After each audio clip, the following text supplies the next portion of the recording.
Hello. The Divine Code reading for April 10th, pages 615 and 616. We are in chapter 3, the prohibitions of aiding theft, having benefit from theft, or buying stolen property, and the laws of unintentional theft. Topic number 5. It is forbidden for anyone to benefit from a stolen item.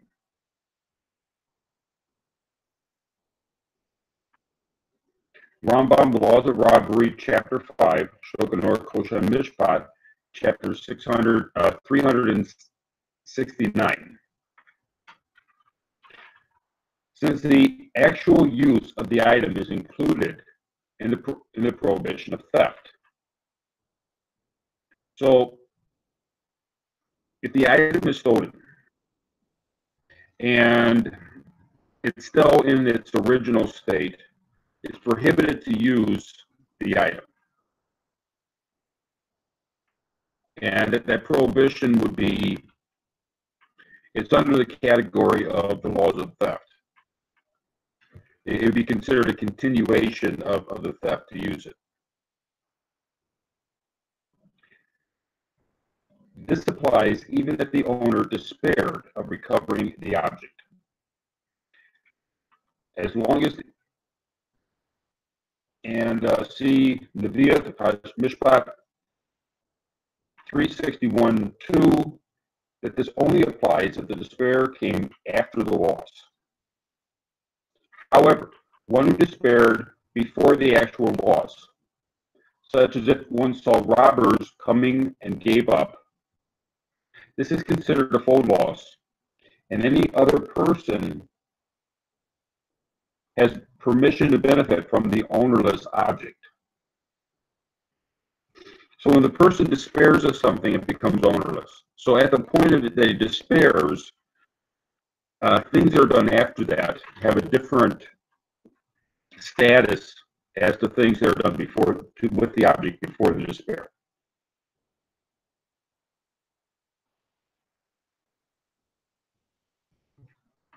His proof is from the law, Kosher Mishpat, chapter 368, that if one saves an object from the hands of a robber, it belongs to him, that is the saver.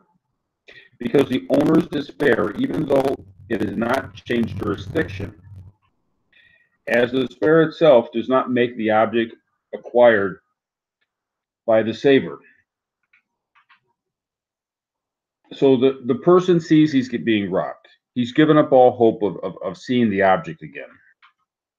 He's basically given up ownership of the object. Now, that doesn't mean that the robbers can take it and they're scot-free. At that point, they still are criminally liable for the theft, and they're financially liable for any damage that might occur due to the loss. So if he despairs because he sees the robbers are taking it, someone comes along and grabs it from the robber and runs away, the person who grabs it from the robber and runs away might be considered the owner. If the original owner despaired, he might be considered the owner. Now, he has an obligation to give it back, but he's not required to give it back. And the robber would be financially liable as well as criminally liable for the loss.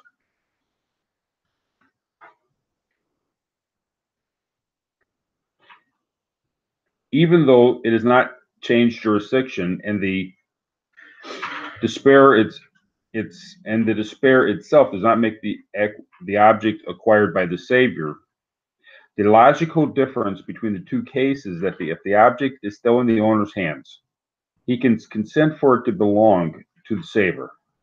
But once the robbers have taken the object, they have the obligation to return it to the owner, so it cannot leave his jurisdiction even with his despair unless it is sold or permanently changed. So as long as the robber has it, it doesn't occur. It doesn't come into their hands. Now, the question here, though, is if the owner sees the robbers coming and he despairs of seeing his object. He's given up all hope even before the robbers have taken it. And the robbers take it, according to what it's saying right here. They still have the robber would still have the obligation. Now, if a second robber comes along, grabs the item, and runs from taking it away from the first robber, that would be considered a change of acquisition if the first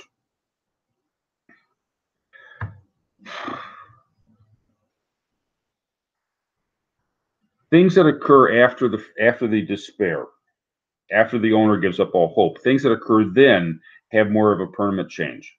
Something that occurs prior.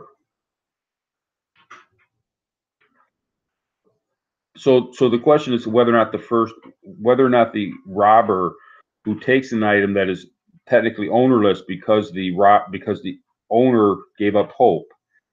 The owner gave up hope because he was foreseeing the robbery. So it's kind of it's conditional on the robbery. If the robbers walk past the guy and doesn't take the item, it then still is owned by the owner.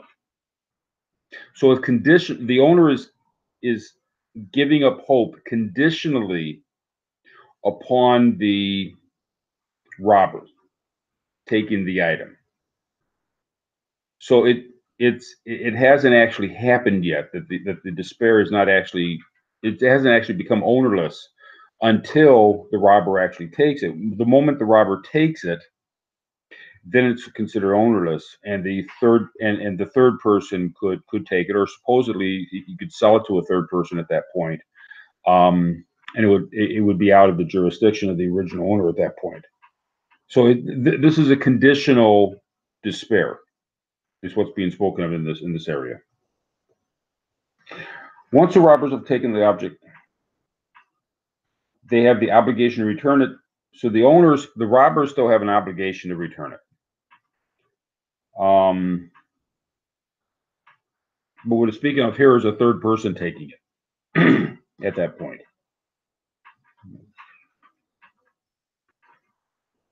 As long as the object is intact and in the hands of the thief. As long as the thief is obligated to return the stolen object, his continued possession and use of the object is considered an ongoing transgression of theft. So even if the owner despaired, the original robber is required to return it to the owner, even if the owner despaired. And apparently that would even be in the case of a conditional despair that occurred before the robbery, because it's conditional on the robbery, therefore the robbery is not considered after he despaired.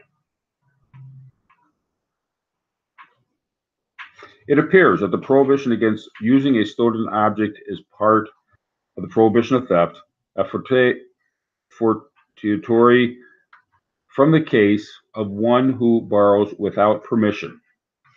This is also considered theft, as was explained earlier, that theft is a transgression that extends over the entire period that the thief retains the object, and is not just a penalty instituted by his sages.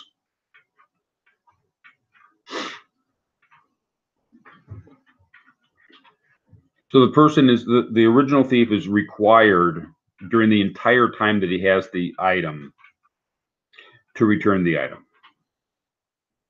It also appears that there are two prohibitions regarding the use of the stolen object. First, the use of the object against the owner's will, which is itself a type of theft. And two, the prohibition decreed by the rabbis against the use of a stolen object. And even if there is no objection from the owner. The second prohibition can be seen from the Shokinor Karav, Laws of Robbery, 1.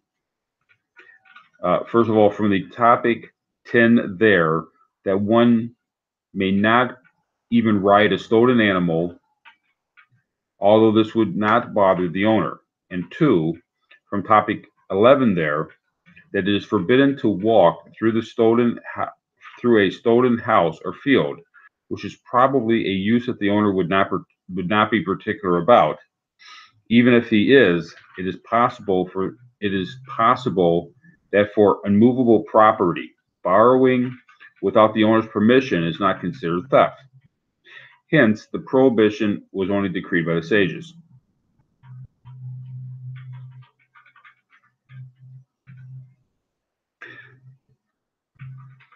So in the areas that we're not allowed to use a stolen item, and that would be considered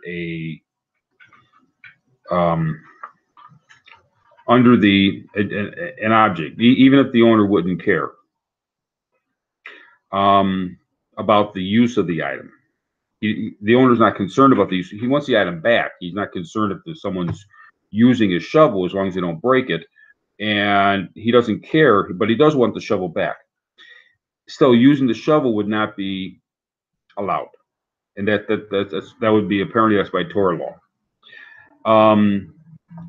Using the shed that is on his property, it wasn't moved away. It's on his property. It's attached to the ground, and that is a different type of theft, and you really can't rob ground, and therefore, it's a different type of theft, and that would be prohibited by the sages, not to use the shed to store the shovel in.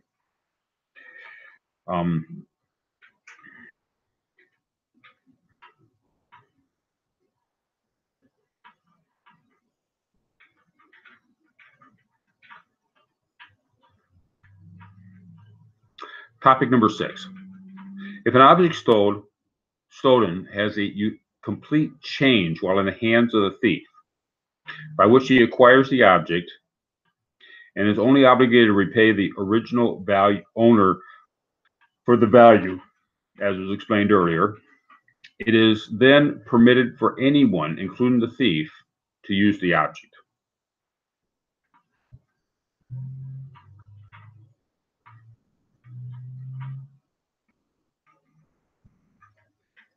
See Shulchan Aruch Harav, Laws of Robbery, topic 23, Shulchan Aruch Harav, or Chaim 11:12.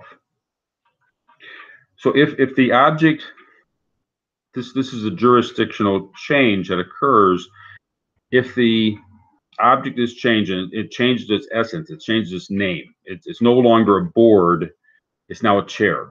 And you can't take the chair apart and get a board back because it was cut up and made in such a way that it's completely different now. It's no longer considered the same essence as a board. And in that case, the board no longer exists, and the person who owned the board no longer has ownership over it because it's changed. It doesn't exist anymore. And in that case, the thief owns the chair. He doesn't own the board, but he owns a chair, and he has to reimburse the owner for the theft of the board. And I missed a paragraph. Likewise, anyone who borrows without the owner's permission is considered a thief, as will be explained in a later chapter. This applies not only to one who intends to return the item after using it, but even only other people who use it after he has taken it. And they also commit the transgression of theft, since they are also borrowing without the owner's permission. So if the thief has something in his possession, he has the shovel or he has a board, it still belongs to the owner. Assuming the owner hasn't despaired, it still belongs to the owner, and there's an obligation to return it to the owner. It hasn't changed ownership. Therefore, somebody who came along and borrowed the shovel would be borrowing without permission of the owner. If he had permission, that would be another question. But if he borrows the shovel, or he needs to walk across something, he borrows the wood. Even if they don't keep it, that's still considered borrowing without use, and without permission. That would be that's considered theft. and is prohibited. Rabbi Zalman Nehemiah Goldberg comments regarding one who borrowed an object without the owner's consent. It is considered that the object is still in the owner's possession, since there is no intent to steal it indefinitely. Therefore, if anyone else damages it, the owner can demand payment equally from the person who borrowed it and the person who damaged it. And that was discussed earlier that he would first go to the thief. If he could ask for partial damage from the thief and partial damage from the reimbursement for damage from the person who broke it, or he could ask for all of the damage from the thief, and or he could ask for all of the damage from the person who broke it, and he can ask as long as he gets up to the amount of the object. He can't ask for more unless I guess if he went through the court perhaps, but he has the ability to demand complete. If one person steals a shovel, another person borrows it from the thief and breaks it. So the owner wants his shovel, he wants the reimbursement for the shovel. He can go to the thief and get the reimbursement for the shovel, or go to the person who broke it and get reimbursed, or break up the payments between the two of them.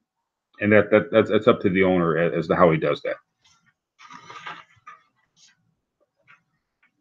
Topic number 7. It has been previously explained in Chapter 2 that even though the thief acquires a stolen object, if it has a complete change while in his possession, it is forbidden to intentionally make the change, since it furthers the scope of the theft by completely removing the object from any connection to the jurisdiction of the owner. Similarly, one who buys a stolen object is further removing the jurisdiction from the owner through the owner's despairing of recovering the object, and the jurisdiction and the change of jurisdiction from the theft, as explained there. The buyer therefore sins through buying the object and aiding the thief. The Rambam Laws of Robbery, Chapter 5, and Shulchan Aruch Kosher Mishpat, Chapter 369. So it's a separate question as to whether or not a person can use it later, and that'll be discussed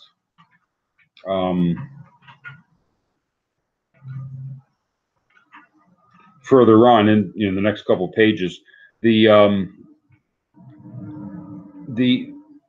changing or the changing of the object so it changes jurisdiction is prohibited. After it's done, it may or may not be permitted for use, but it's the change of jurisdiction in either case would still be prohibited.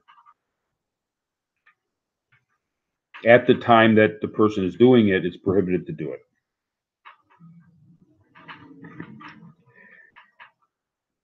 In the first sale of a stolen object, one who actually fully transgresses the prohibition of theft is the one who sells the object, since his action furthers the theft. And as put out above, this was discussed earlier, that there is no capital punishment for this type of theft. So the capital punishment aspect, the criminal aspect, the full criminal aspect of theft is taking the object from the owner. So this is still considered a further action of theft, but doing this by itself is not considered a capital crime. It's not considered a criminal crime, but still prohibited. A person is not allowed to do it. They're not allowed to sell the object after it's stolen, but it would not be considered a capital offense according to the Torah law. And therefore courts would have to come up with how they're going to deal with the situation, how they're going to treat the sale of a stolen item.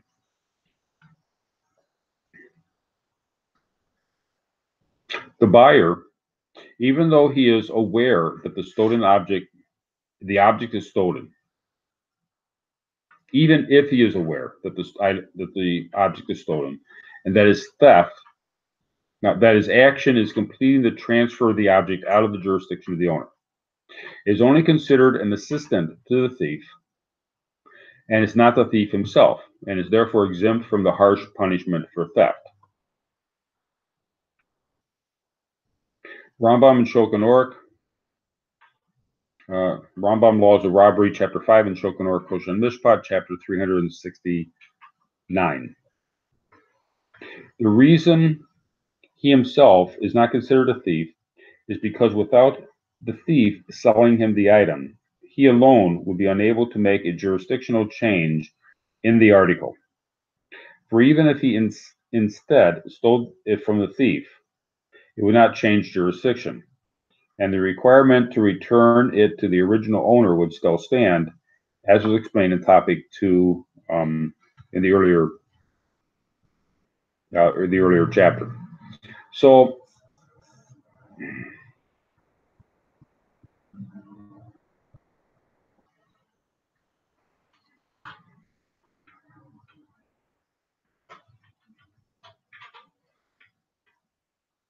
the person who's buying the object, even if he's aware of it, it's wrong to do it. It's a prohibition to do it. He is aiding the thief by completing the change of jurisdiction away from the original owner. But he did not actually take it from the original owner, and therefore he would not be considered he would not have the capital crime, but it's still prohibited, and that should also be rules would have to be determined by the court of how to handle it. But he would not have a Torah punishment because of it. And it's unclear to myself how. I'm sure there's a reason for it, but it's unclear to myself as to how this differs from the earlier today's earlier discussion of a person who stole from the thief after the owner despaired.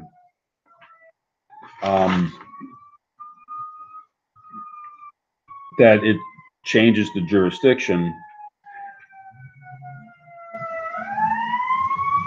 or that might be because of the owner despairing on a provisional level caused the change of jurisdiction to occur at the same point as the robber stole it, and therefore maybe that means that change of jurisdiction occurred at that point, whereas this point the change of jurisdiction is occurring by the sale of the item, but why a theft of the item by a second thief stealing it from the first thief would not change jurisdiction. I'm not clear on, but there's most likely a reason for that. That was explained in chapter 2. Thank you.